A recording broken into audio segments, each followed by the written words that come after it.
Takulandirani ku AMTV Malawi kuchimake kwa nkhani zenizeni. Ngati nkhani imeneyo kuno kulibe, dziwani kuti nkhani imeneyo ndi yabodza.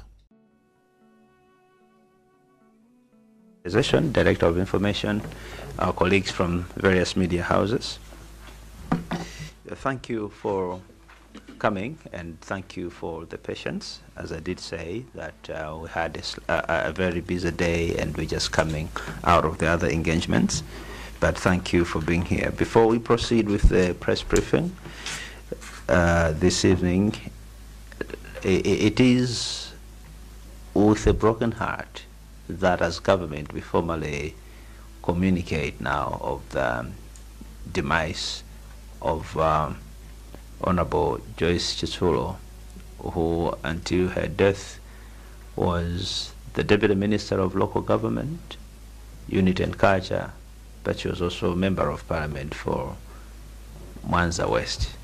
As per the communication that has been released by the Office of the President and Cabinet, Honorable Chitsulo just collapsed in the morning and was rushed to Kamuzu Central Hospital, where she was pronounced dead. The body has now been taken to Goodwill Funeral Parlor, and details of the funeral will be communicated in due course. At the moment, if you may, where you are seated, while seated, or we can stand, I just want us to have a 1 minute of silence in honor of Honorable Chitsulo.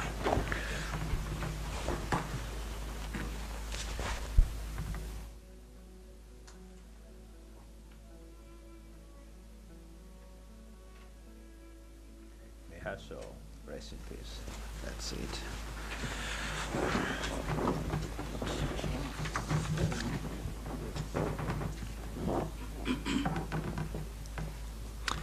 Let me also recognize the presence of PS Administration in the Office of the President and Cabinet, Dr. Max Sisi.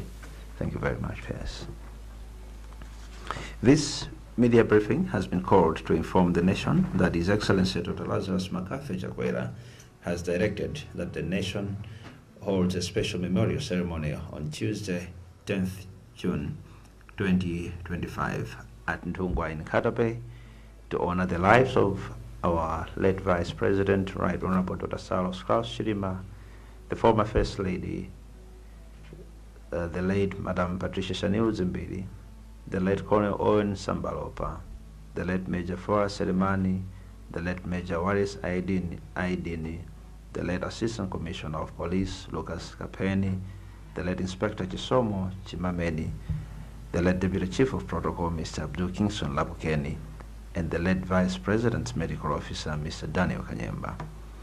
These are the 9 souls that died in an aircraft accident on June 10th, 2024 at Ntungwa in Katabe District.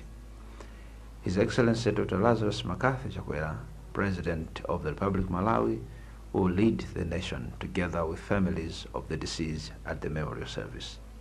The memorial service will be led by the Malawi Defense Force, and there will also be an interdenominational prayer service.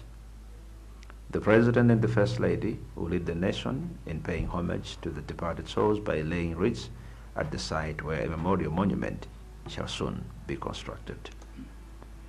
As the nation may recall, the Vice President and his entourage were scheduled to attend a funeral ceremony for the late Mr. Raphael Kasambala, Senior Counsel, former Attorney General and Minister of Justice at Chijere Village Traditional Authority Timbiri in Katabe District in the morning of 10th June last year, when the accident happened. And on being alerted about the missing plane, we recall that His Excellency the President directed all relevant and responsible government agencies to immediately institute and deploy a search and rescue mission. The President also, you will recall, cancelled an international trip to ensure that he was able to personally provide leadership and action as the search and rescue operations continued. Tragically, on 11th June 2024, the search and rescue operation led to the discovery of the aircraft wreckage at Pampara Hill at Ntungwa in Katabe District. All passengers and crew aboard the aircraft were found dead. President Chakwera, you recall, declared a 21-day mourning period and a state funeral in honor of the departed late Vice President Dr. Cyrus Klaus Chilima and all victims. President Chakwera further committed that his administration would see to it that the late Vice President Dr. Cyrus Klaus Chilima and the other compatriots would forever be honored by the nation at large, so that their memory and enduring service to the nation remain endeared and graven in our hearts. As the nation commemorates 1 year since that tragedy on that cold, fateful morning of 10th June 2024, His Excellency the President calls upon the entire nation to unite with the bereaved families in remembering the great sons and daughters of the soil, who were tragically lost. As I conclude, let me inform the nation that this memorial service at Tungwa has been organized as a government event. The government is aware that bereaved families may be holding special memorial services and prayers across the nation to honor the departed souls. This memorial ceremony, therefore, complements those events. May all the 9 departed souls continue resting in eternal peace.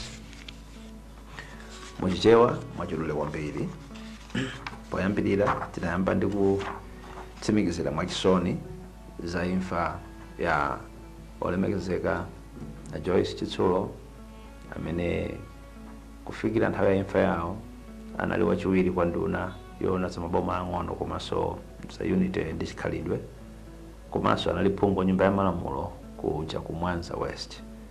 Iwo olemekezeka Chitsulo anangogwa kumawaku ndipo anatengedwa kupita ku chipatala cha Kamuzu Central, kumene chipatala akaona kuti olemekezeka awo atisiya. A president adziwitsidwa za nkhani ndipo molumikizana ndi akubanja komanso kuboma, programu yonse ikatuluka tifotokozera. Mzimu wawo uwuse mumtendere. Tineta na mkumano uno ndi cholinga choti tifotokozere dziko kuti a president a dziko lino Dr. Lazarus Makafi Chakwera alamula kuti pa 10 June 2025 kukhala mwambo okumbukira abale athu amene anatayika pa ngozi ya ndege imene inachitika pa 10 June 2024 kutungwa ku boma la Nkhatape. Ngozi imeneyi imene idatenga amene anali wachiwiri kwa mtsogoleri wa dziko lino Right Honorable Dr. Cyrus Klaus Chilima, komanso madali wakunyumba kwa president yakale amene wali Madam Patricia Shaniu Dzimbiri, komanso Colonel Owen Sambalopa, a Major Flora Selemani, a Major Wale Saidini, komanso Lucas Kapeni, a Chisomo Chimameni, komanso amene anali wachiwiri kwa waza protocol office ya president and cabinet amene wa Bambo Abdul Kingston Lapukeni, komanso amene anali dotolo wawo wa Vice President Mr. Daniel Kanyemba. Abale amenewa mujanenera ndamanda atayika pa ngozi imene achitika puja kutungwa. A president a dziko lino nthawi imene adatsogolera dziko kulira abale amenewa, ndipo tikukumbukira kuti zitachitika izi a president adatitsogolera mukulira kumeneko, komanso analamula kuti tikhale masiku 21 tikukhudza maliro amenewa, ndipo iwo waine yake a president adadziletsanso ulendo opita kunja kumene amafuna kugwira ntchito kuti atsogolere mtundu wa Malawi pakulira maliro amenewa. Kotero a president analonjezanso kunena kuti iwo aonetsetsa kuti mizimu ya abale amenewa a Dr. Cyrus Klaus Chilima komanso ena onse amene atayika ikhale kulemekezedwa ndi dziko lonse la Malawi, kuti ntchito zimene adagwira ku dziko lino la Malawi zikhale zokumbukiridwa komanso kulemekezedwa moyo wathu onse pa nthawi imene tili pano pa dziko lapansi, kuti chikumbutso chimene chizikhala m'mitima mwathu. Kotero pamene chikukwana chaka chimodzi kuti abale wathu aja adachoka pakati pathu, a president akutipempha tonsefe kuti tikhale nawo amabanja amene ataya abale awo pokumbukira abale amene anatisiya, kuyima nawo limodzi m'mapemphero pokumbukira zabwino zonse zimene tinachita nawo limodzi. Pomaliza ndidziwitse dziko kuti ndondomeko imeneyi yakonzedwa ngati ndondomeko ya boma, ndipo pozindikira kuti abalewo anachokera m'madera osiyanasiyana, maboma osiyanasiyana, komanso kumabanja osiyanasiyana. pali kuthekera kuti kukhoza kukhala miyambo ya zikumbutso yosiyanasiyana m'madera monsemo. Ichi chimene boma likupanga motsogozedwa ndi president ndi molumikizananso ndi mzimu omwewo okumbukira abalewo kumbali zosiyanasiyana. Kotero zimenezi zikhoza kuchitika nthawi imodzi. Mizimu ya abale manatisiyawo iwuse umtendere. Tinakuyitanani kuti tikudziwitseni zimenezo. Koma kutheka nthawi zina pamakhala funso. Tinatero kuti tisalembe chipepala mwaona uthenga unali wokwanira ndithu pa peji imodzi. Kungolemba press release nkuyitumiza machitira. Koma podziwa kuti nthawi zina pamakhala mafunso. Komanso podziwa kuti nkhani zokhudza ichidatigwerachi timakumana mono timakambirana kumafunsanaso mafunso tifotokozere bwino. Tinateronso kuti iyi tikufotokozereni mokumana mwa mtunduwu kuti ngati pakhale mafunso tikhoza kufunsa tiyankhana. Ngati alipo mafunso tiyenditero.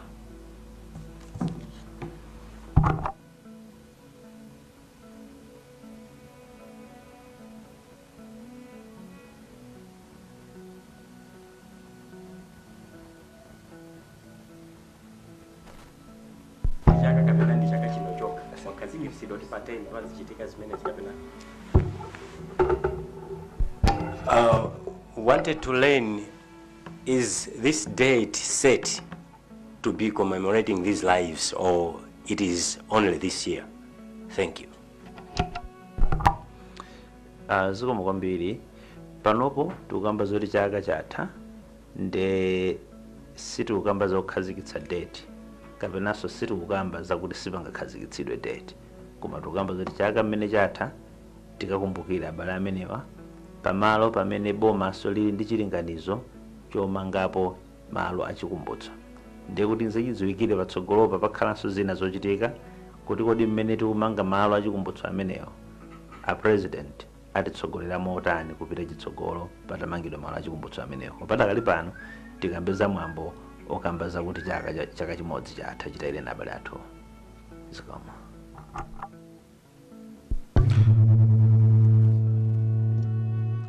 Chabwino olemekezeka nduna kukamba za mwambo mmenewu mmene mwafotokozeramo, simukuona kuti chinachofunika kuti manja onse akakhalenso kumene kuku akapange zokumbukira nawo malo moti mwina boma lipange mbali ina manja apangenso paokha nkhani yakuti tikumbukira ndithu za anthu amene iwo anawataya pa nthawi ya ngozi ija?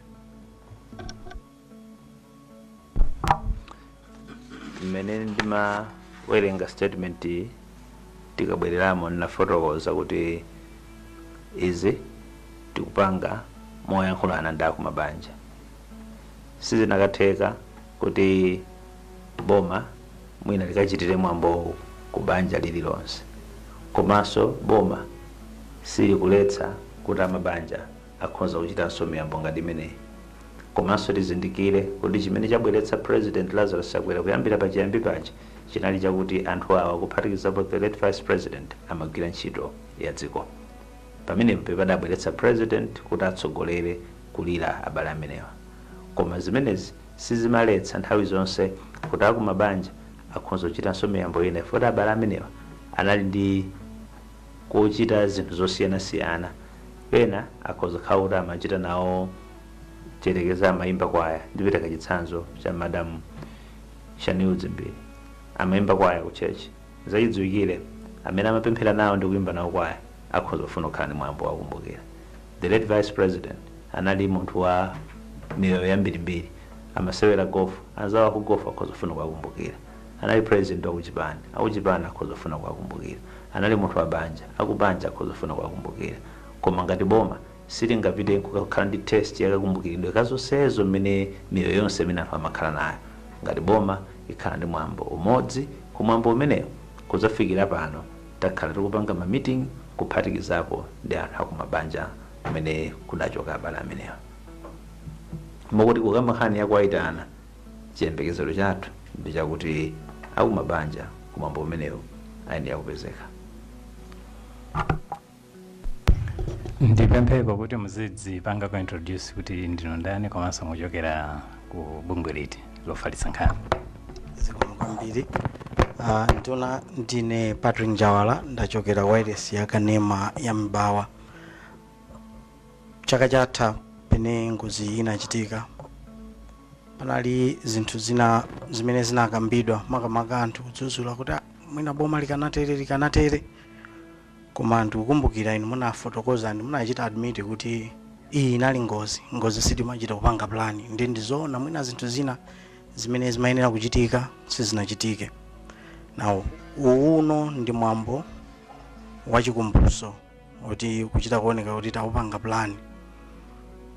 Pali ndondomeko yanji imene mwina mwake kapenanso chitsimikizo chokuti mwina mwambo umenewu umene utakachitika umene a president atakatsogolere uthano kuthandizira kulungamisa amalawi kuchokera pa nthawi ya ngozi ija kufika pano, chifukwa nthawi imene ngozi inachitika chifukwa cha zina ndi zina mwina zimene anthu amaganiza amayembekezera kuti zichitike sizinachitike, panakhala ngati kuti ngati mtundu mwina mwake tikukhala ngati tikukokana koma mwina kwa ena ichi chitha kukhala kuti ndi mpata ofuna kumanga mmene tinavomereza kuti izi zinatigwera tipita bwanji chitsogolo. Honorable Minister, my name is Patrick Njala, representing Mibawa Television.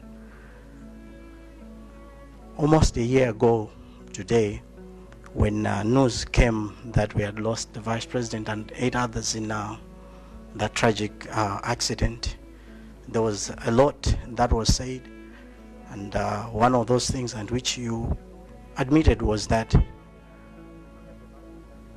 because you were ill prepared, because this was an accident. Maybe ill prepared is an understatement, but maybe some of the things that perhaps should have been done were not done when the accident happened. Understandably, because that was an accident. Now that we are talking of an memorial event that has now been planned, there have been quotas that have suggested that this could be an opportunity to help heal this nation in the wake of that tragic accident. Are there assurances that this would be used as an opportunity for such? Thank you.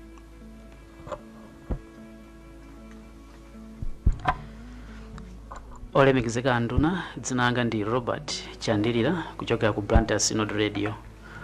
Funso langa ndilokhuza achibale amene anatsala atasiyidwa ndi anzathu amene anachita ngozi ndikuluza miyoyo yawo. Alipo ena amene mwina ali ndi anawo msukulu nthawi imene zimachitika zimenezi akuvutika mwina mafizi ndi zina.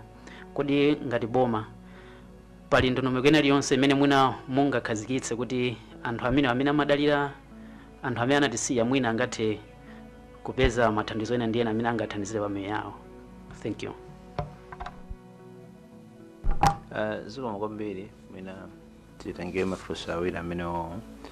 Choyamba ndi chakuti funso loyamba lochokera kwa Patrick Njala kuchokera ku Mibawa kunena kuti panali zina zimene sizidachitike mitikala alakalakira kuti zichitike mmene mwafotokozera bwino tinaziyankhula kale, koma kunena kuti kodi mwambo umenewo ukhoza kukhala othandizira kuti mwina tiyambe kupanga hewu ndi kumapita chitsogolo. Mwambo sukachitika muchikumbutso ngati cha chipani kapena muchikumbutso ngati cha a social grouping. Mwambo ukachitika mwambo wa mapemphero.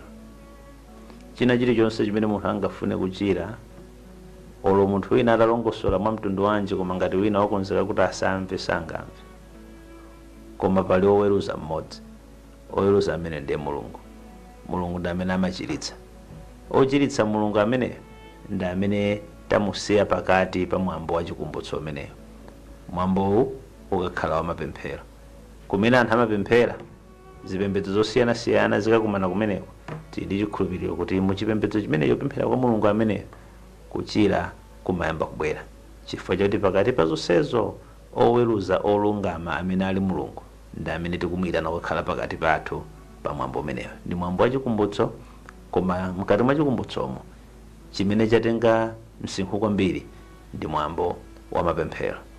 Kotero kuyamba kuyenda chitsogolo kwa anthu amene mitima yawo ndiyokonzeka kapena ndiyovomereza kuyenda chitsogolo moona mtima, akakhala nawo pa mwambo wa mapempherowa ndi mitima yodzipereka kuti akufunadi kuyenda muchoona.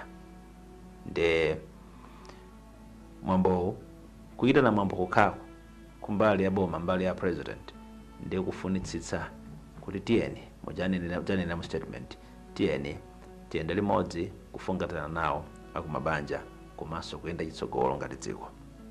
Funso lokuti kodi amene anatisiya achibale pali madongosolo ena aliwonse, sindiyankha potengera kuti panaperekedwa mathandizo pa tsiku la ngozi zimene president anapereka zothandizira khomo lililonse kuti maprogramu amaliro aja ayende. A president anadzipereka kutero, komanso iwo mwini akhoza kukhala ndi kudzipereka kwina kumene iwo akhoza kufotokozera okha. Koma tingonena kuti kulikonse kumene abale amene atisiya amagwira ntchito mogwirizananso ndi ndondomeko za kuzintchito kumene koko, tiyesetsa kuchokera kuboma kuti chimene chinaliko chawo china chilichonse mogwirizana ndi ndondomeko za ntchito yawo chimenecho chifikire kwa kubanja awo oyenera komanso munthawi yoyenera. Tisayiwale kuti abale onsewo anali pa ntchito, koma tikumbukirenso kuti nkhale kugwira ntchito ku Malawi kuno nthawi zina zimavuta kufikira chinthu chimene achigwirira ntchito akachoka pakati pathu. Chimene tayambirire kuyesetsa ndicho kuti ndipo kuyesetsa kudayambika kale chifukwa chakuti akumabanja awo ena adabwera tayankhula nawo, ndipo ena adakhala kuti ali muno bwezi akumanena zoti ayi mwina funso limenelo musatifunsire chifukwa choti ifeyo nkhawa imeneyo tilibe chifukwa chamene tachezera nawo. Koma chifukwa sangatengana akumabanja aja nkubwera pamodzi, anthu aja ali ndi nkhawa zosiyanasiyana, amagwira ntchitonso kosiyanasiyana, sangatengane ngati gulu nkudzafunsa kuti kodi zakuntchito kwawo zakuntchito kwawo. Koma tikutsimikizireni kuti mmodzi mwa iwo abwera tayankhula nawo, ndipo ena zimene anafuna kubweretsa kwa president athandizidwa. Ndi chifukwa chake mwina ndanena kuti sadakabwera pano nkudzana kuti funsireni funso lakuti tinene kuti tili ndi funso linanso ngati cheteyo nkuvomereza kuti Honorable Minister.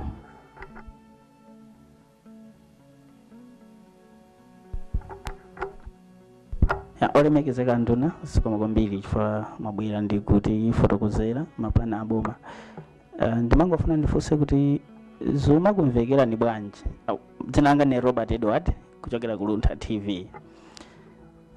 Zikumvekera ni bwanji kuti lachiwiri lomwelo kukadzacha boma lidzakhala lili kunthungwa kupanga chikumbukiro cha anthu amene adataya miyoyo yawo pangozi. Patakhazo kuti banja linanso nalo lachiwiri lomwelo likukumbukiranso omwewo koma mbali ina. Zikumvekera bwinobwino zimenezo kuti tsiku limodzi dziko limodzi anthu ake omwewo boma lili mbali ina anthunso ali mbali ina. Pamenepo munapaunika? Zikomo kwambiri kunena kuti zikumvekerani bwanji ndisayankhe zamene zikumvekera, koma ndiyankhe zamene zikhoza kukhalira. Adatisiya abale 9 mwa abale 9 amenewo tafotokozera za cholinga cha boma mmene tinalirira limodzi. Abale onsewo nthawi yakulira ija maliro amachitika m'makomo osiyanasiyana. Kutere kunkhale tenezo kuti boma lidikire lidzapanga chikumbutso mu September, koma abalebe m'makomo osiyanasiyana akhoza kupanga miyambo imene akonzekerera. Ndikuwuzeni pano kuti mwina si banja limodzi limene ngakhale lopanga chikumbutso pateni, ndipo iniwo mukhoza kudabwa itakhala kuti boma likupanga mwambo kuthungwa kuja, mukhoza kudabwa mutapezeka kuti m'makomo mwina munachitika maliro ja abale akomamo akusangala, mukhoza kudabwa. M'makomo mmene muja monse tsiku limene lija kudzakhala misa, kudzakhala china chochitika kumidzi kwawo kosiyanasiyana. Sitikuyembekezera anthu onse ochokera kuzomba kuti abwera kudzakhala kuthungwa.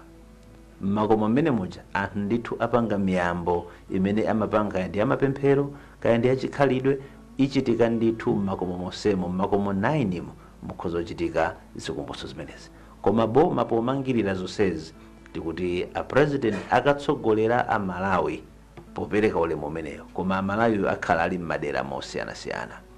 Tikhoza kupereka chitsanzo, timakhalanso nthawi zina ndi mwina imene ipeza takhana nthawi yatali ngati imakhalira Kamuzu Day. Kamuzu Day je kamachitika ikhoza kuchitikira ku Mzuzu, koma upeza kuti akubanja amakhala kupanganso kena kuyika nkhata kwena. Izizi zikuchitika mothandizira chimene akumabanja akhoza kukhala kupanga, koma kupeza anthu anatumikira dziko. Kutumikira dziko kumene kuja ndi kumene kukuyitanitsa president kuti atsogolera Malawi onse nthawi imodzi mopanda kuchotsera kuti ena akhoza kupanganso miyamboyo m'madera mwina. Kotero tsiku limeneli lidzakhala lizikumbutso zikhoza kukhalapo malo ambiri. Thank you.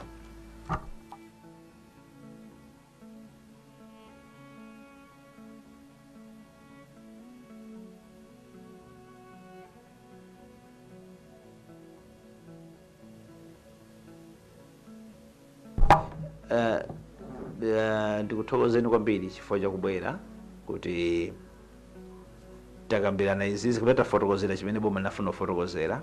Ndinapereka mpata wakuti tiyankhe mafunso.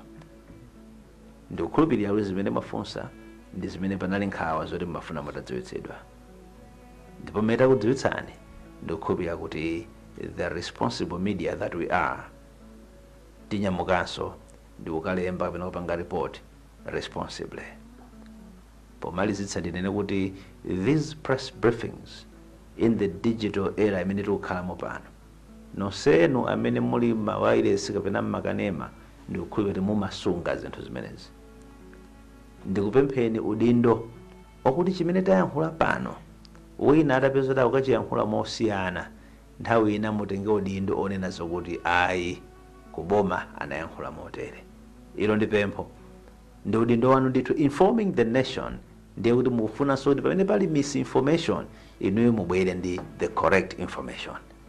Ndiye zonse zimene timayankhula pano zokhudza nkhani na iliyonse nkhalenso nkhani iyi, chifukwa pakakhala nkhani zokuti wina adayankhula ndiye mukufuna mutsutsane ndi zimenezo, takuona ndipo pakanema mukumayika kuti awa anayankhula izi nthawi yakuti yakuti, koma lero akuyankhula izi.